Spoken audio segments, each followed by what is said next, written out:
birthday time, and it looked. I was worried when I saw the clock. I was clock watching here. Me too. I was like, when they were like, all right, let's bring down this guy and Ricky Steamboat and Sting, and like, okay, guys, I'm looking at the clock, and it's like, all right, it's Ric Flair, but before we bring out Ric Flair, we gotta show you this video package. Like, you people have 4 minutes before the overrun starts, and we gotta get Becky Lynch out from underneath that cake table so she can rip off Rick's arm, because that's everything everyone ever thought was going to happen on this night. From the time they were like, Ric Flair's birthday in Atlanta, we're like, oh, Becky's totally going to take him out. Oh, gosh. So, yeah, that was assumed. And there were people backstage that were being told, because they were relaying it to me, that Charlotte, who was there that in the afternoon, was flown to the SmackDown Live event to be flown back to hopefully be on a post-tape, whatever the hell it was I said. Right. I'm told that she didn't even know what was going to happen in the final segment. That's great. And found out, which is good. I think that's great stuff. You don't always want to work people, especially you got Ric Flair. And to be quite honest, one of the best parts about the Ric Flair Conrad show that they had was Rick would just say stuff, not realizing he wasn't supposed to say stuff. Yeah. And that's kind of magical. But they played this very close to the vest. And I had forgotten that Dave Batista was even there, to be honest with you. I was so busy clock watching. Me too. I was like, oh, no. Oh, my gosh. Oh, my gosh. What's going on? What's going on? So Triple H and Stephanie bring out Shawn Michaels, Ricky Steamboat, Kurt Angle, Sting. Ricky Steamboat looked great. He looked great. He looked like he could go 10 minutes with Seth Rollins tomorrow. He looked great. They run a Ric Flair video package, but Flair doesn't come out, Alex. Instead, we see a figure walk by the camera, and you could tell it was Batista. He grabs a cameraman, and he says, wait here. And I was like, oh, here it goes. Yeah. This was a phenomenal way to end Raw. Raw. I don't know. This might be a Bruce Pritchard thing. I know he's back in the fold doing stuff. The way that they handled the production of that backstage segment was very different. From down the hall, you can see this guy who I immediately know as Batista, but a lot of people might not have. It's from a long ways away, dragging a cameraman way off in the distance toward a dressing room. And then the feed cuts to that cameraman being dragged. Says, and Batista, we can see it's him now, says, wait here. And then he goes into the room and he drags out Rick. And he says in the camera, he says, Hunter, you got attention now. There was never why is there a cameraman in Flair's dressing room just waiting for this to happen thing? Like, that's the thing that we've talked about.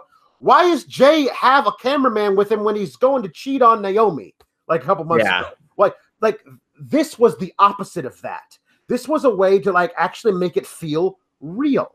Like, why is there a cameraman there? Because Dave Batista dragged his ass over there, and he pulls out Rick to do it right there in front of the cameraman, as opposed to the cameraman already being in the dressing room, which I feel is exactly how this would have gone, I don't know, 2 weeks ago. I loved the way they handled this thing. It was very cinematic, which makes me wonder if it might have been Batista saying, listen, this is how we would do it in Hollywood. Maybe, I don't know, but there were plenty of Hollywood types there. I'll tell you that much. There was a lot there tonight. This was one of the.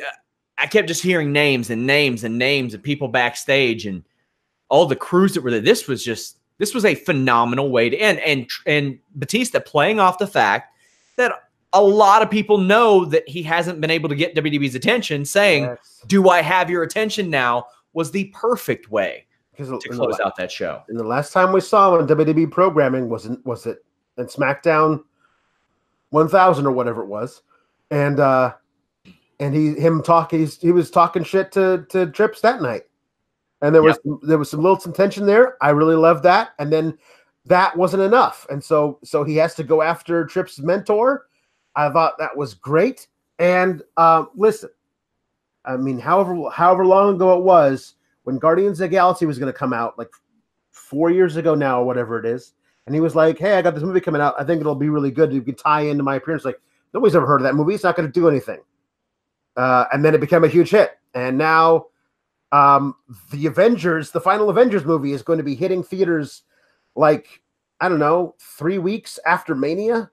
Like, it's a perfect tie-in to have this guy who's a beloved character on that series, one of the biggest movies ever, starring this dude, is going to be, you know, in your as part of the program for Mania. It's perfect. They have to do it. This was, I thought, a pretty strong episode of Raw. I really enjoyed it. People asking about Randy Orton. He was at the SmackDown event, was disappointed. Had to be in Savannah during all this. I'm told that Charlotte found out as she was in Gorilla after her match with Asuka, and just landed back in Atlanta shortly, or just a few minutes ago. But man, this was a really good episode of Raw where you bookend it. You get two really big characters back on your show, including one that is a Hollywood juggernaut, Alex. Yeah, well, two. I mean, now we got Roman Reigns, who's going to be in the new Fast and the Furious movie with The Rock. Like, he's maybe not juggernaut, but not yet. Here's the thing, not yet. Like, that guy with his looks and his charisma. Oh, like, yeah. If he wanted to say, you know what, I'm going to take a year off. I'm going to go make a bunch of action movies. I'm going to be a huge giant star. He's the next Cena. Like, I mean, he was the backup plan to Jason Momoa for that role. Yeah. So, and he's doing all right for himself. Yeah. Man. I loved that you've got two huge things bookending your show, and they do not relate to each other in the slightest. And I love that there are two separate storylines dominating Raw that you can sink your teeth into and speculate on, that lead us into next week and beyond, that aren't like intertwining in any way, because they can be